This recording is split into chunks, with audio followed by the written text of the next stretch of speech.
Hello everyone and welcome back to another AFL Fantasy Fanatics Head-to-Head episode. This is episode 4 of the series. If you haven't checked out the first 3 episodes, then make sure that you do that. Some really good relevant head-to-heads from last week. So make sure you guys go and check that out. It was meant to be Tim jumping on this one. We got him on later in the series now, but jumping on is another one of my fellow AFL Fantasy Fanatics to be chatting about a couple of North Melbourne forwards, Luke Parker and Jai Simpkin, who he's been a little bit hotter on in the preseason. It is Jaiden Poposky. Jade, mate, how are you?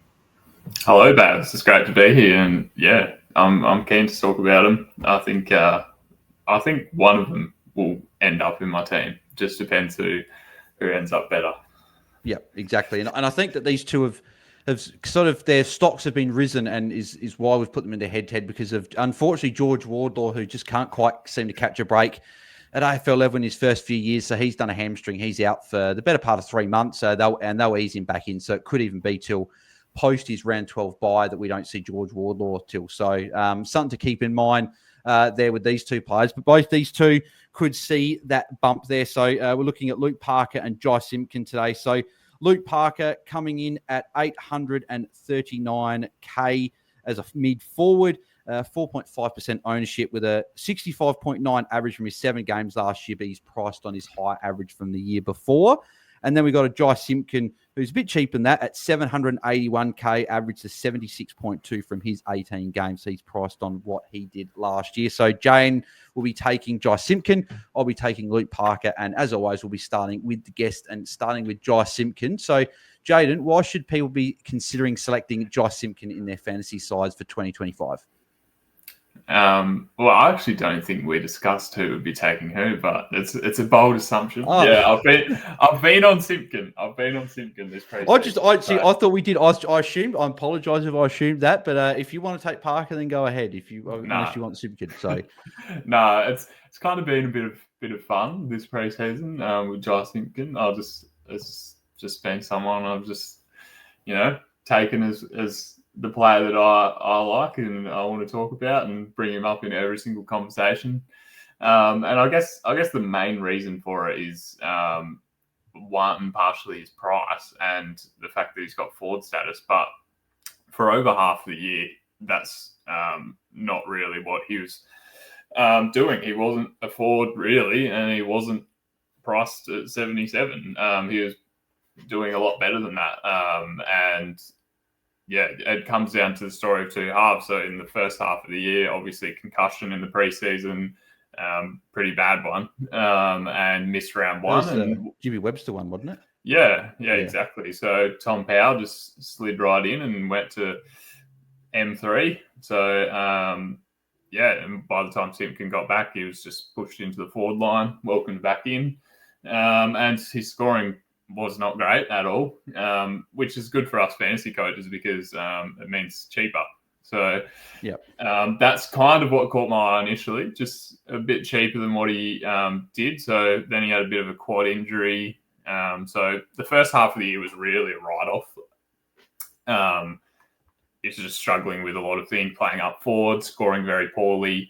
And that's why he has forward status right now, because he played up forward for the first half of the year when he did play. And then, after the bye, he came back from injury, played a really good game on return, basically played 3 full quarters of midfield, like every centre bounce when he was on the ground he was at.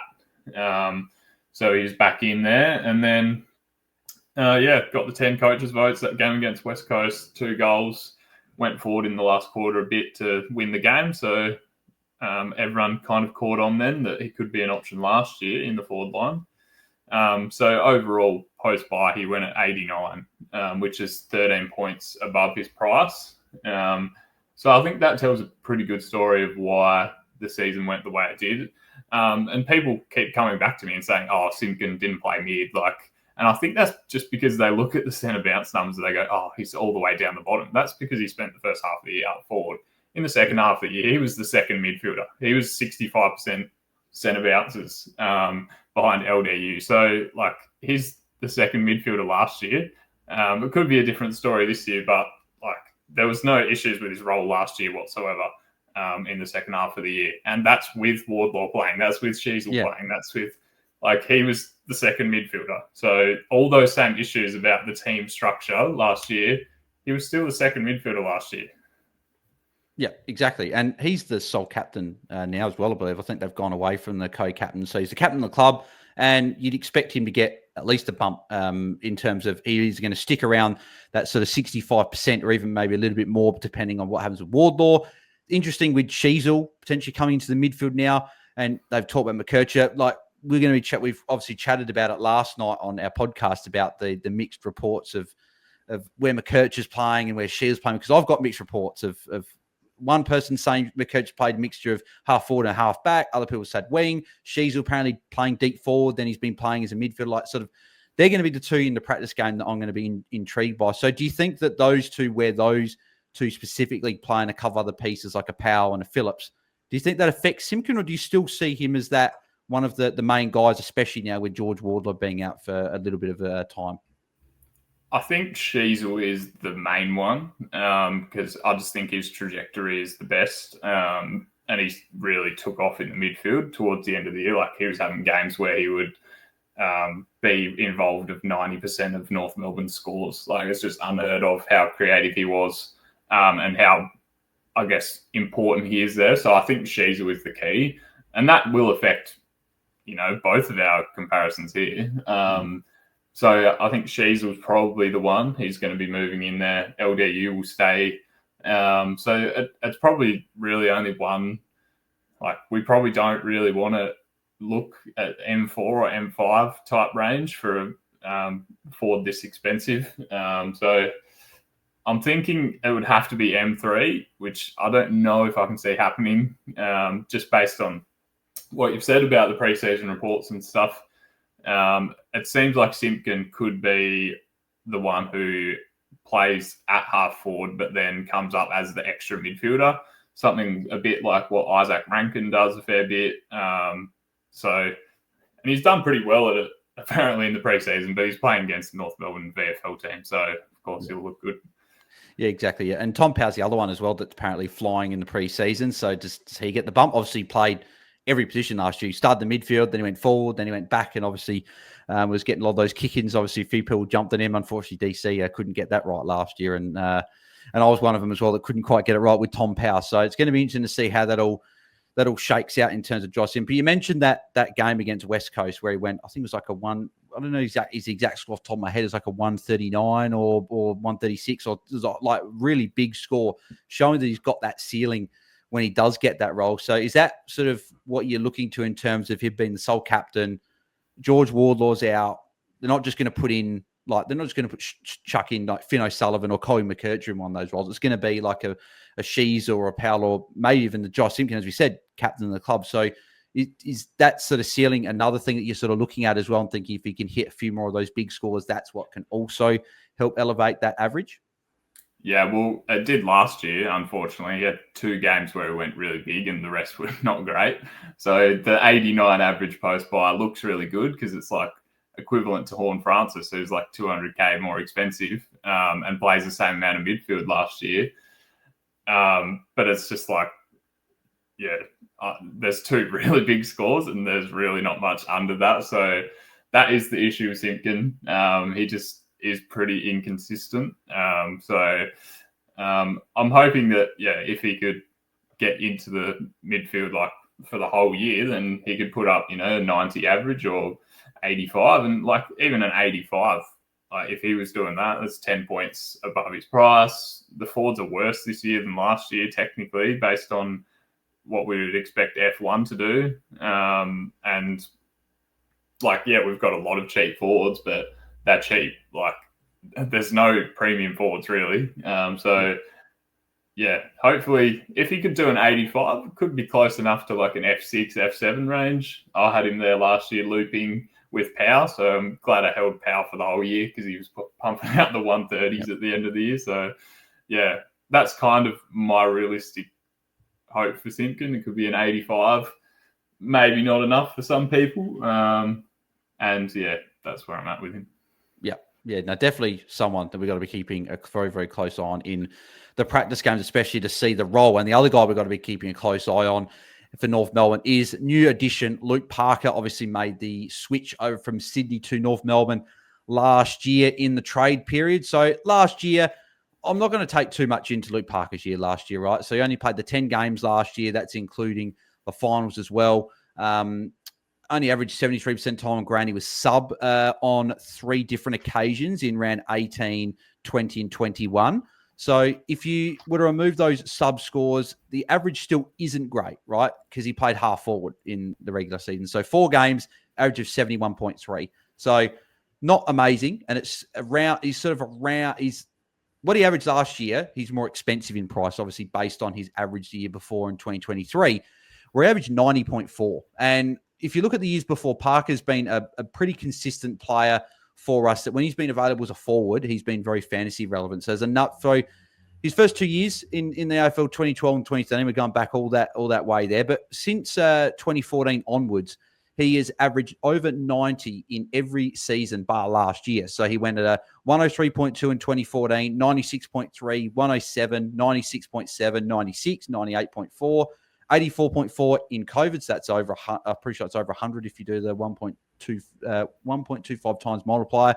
Then 99.9, 99.2, and 90.4. So when he's playing the midfield, he's averaging over 90 points. If you look at his CBAs from the last three seasons before last year, was 72, 72, and 75%. So when this guy's getting over 70% CBAs, he's averaging over 90 points. And in 2 of the 3 years, he averaged around that 99-100 mark. So the question is, can he get that role at North Melbourne? Obviously, Wardlaw being out opens that door potentially for him to jump into that midfield. I feel like Parker is a little bit more like for for Wardlaw in terms of his contested footy.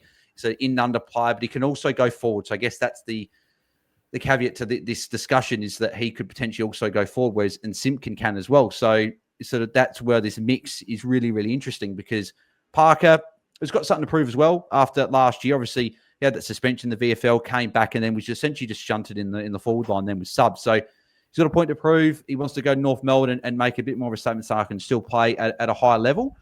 Whether that's a 99 average, I don't know if I quite see that high an average. But if someone said to me at the end of the year, Park average 90 to 95, I would not be shocked. Obviously, it depends on the role. So Nathan, obviously, friend of the show at Hat Chat, North Melbourne fan, he said he reckons with the Wardlaw injury, he reckons it went from a 40% midfield, 60% forward. It's probably flipped to a 60-40 in favour of the midfield now. So that's going to be interesting, and interesting watching the preseason, because that's maybe where I'll probably have that about as well. Jaiden, is that where you'd probably have it as well? Do you think it's probably flipped a bit more so Parker's going to be spending that time in the midfield, or do you think that North Melbourne still rebuilding, obviously wanting to get a few more wins this year, but they are still rebuilding towards having that sort of that really, really good side? Do you think that they might prioritise a Tom Powell, a Josh Simpkin as the captain, Will Phillips maybe if he's in the team, Sheasel, McKercher, guys like that in the mids, or do you think Parker's still got a role to play even though he's in his early 30s? Yeah, I was kind of hoping that Parker and Simpkin would be linked, like they would be like flipping their mid and forward time. But I think, Parker's gone ahead now. I think and he'll probably be the one in there to do the defensive stuff, which is what Simpkin has kind of been tasked to do in the past, but I don't think that's really his strength. Like they just really don't have much else from a defensive point of view. I think Parker can bring that, especially in a like team that needs the experience, and like if they wanted to climb up the ladder this year, which I think they can, Parker will be a good addition. Like we saw last year how much Cherry had to do, like defensively, and like Parker can just come in and help out there, which will be good. And I think that's probably the one reason why he would be a better fit in the midfield there with what they currently have. Like if Sheasel's in there, then they can have some better backup for him from a defensive point of view, and it would really unlock Sheasel.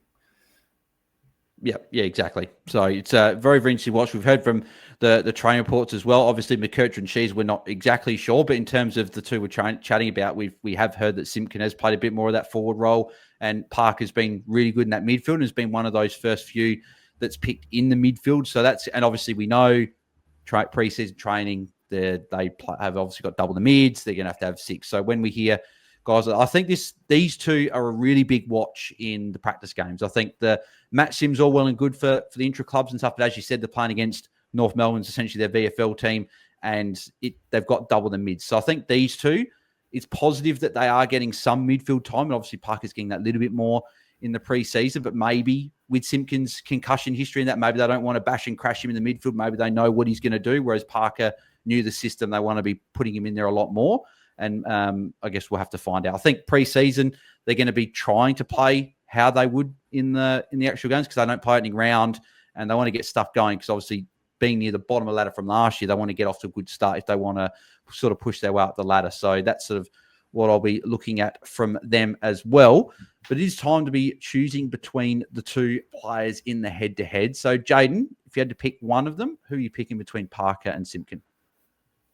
Well, at the moment, I'm very biased towards my boy Simpkin. So I'll go for him because he's cheaper and we aren't sure, I guess, which one's going in there yet. I'm a bit more confident in Parker, but takes up more of my salary cap at the moment. So, yeah, I'll stick with Simpkin just for the fun of it. Yeah, there you go. And we've got our first one where we're going 1-1 in the head-to-head series because I'll back Parker in as well. So that'll be interesting. So let us know in the comments below actually who you guys would be going because then that might actually help us be able to distinguish who is going to win the head-to-head. So let us know in the comments. Are you going Parker, Simpkin, or are you going neither? Are you going for another option? Because there's a few other options that we're definitely going to be chatting about in the head-to-head series coming up as well. Because I think F1 is one of the big structural pieces that we're going to be having to decide what we're going to be doing. If we're paying up for one, if we're going for McRae F1, we're going for a cheaper guy. That's going to be something that's going to be very, very interesting to see how they're going. So is Josh Simpkin currently in your team, Jaiden, or has he just sort of been sort of in the squad of 50, 60 players or however many we've got in the preseason? Yeah, he's been in and around. I put him in there as fun, but I've kind of removed him now and gone for cheaper in the forward line. But there's too many Eagles at the moment, so I might need to reconsider. That's what it seems like that way at the moment. A lot of people are putting all these Eagles players in their forward lines, and I can also say I've got a couple of them in there as well. So it'd be very, very interesting. Yeah, I don't have either. I've had Parker in my team a couple of times in the preseason. I haven't had Simpkin in, but he's been on my watch list throughout the preseason because I'm definitely interested to see what his role is. Because as you said, if he can average around that 85, 90 mark, I think it's still enough upside, especially if there's other question marks about a couple of the other forwards. So that's something definitely to be watching in the preseason. So that is how we've gone the head-to-head. As I said, let us know below who you guys would be picking out of the two players that we've chatted about today. Jaiden, mate, thank you very much for jumping on the fourth episode of the series, mate. Very much appreciated. Where can the people find you across the socials and also the links to the website? Yeah, you can find the website, statsbyjaiden.com.au.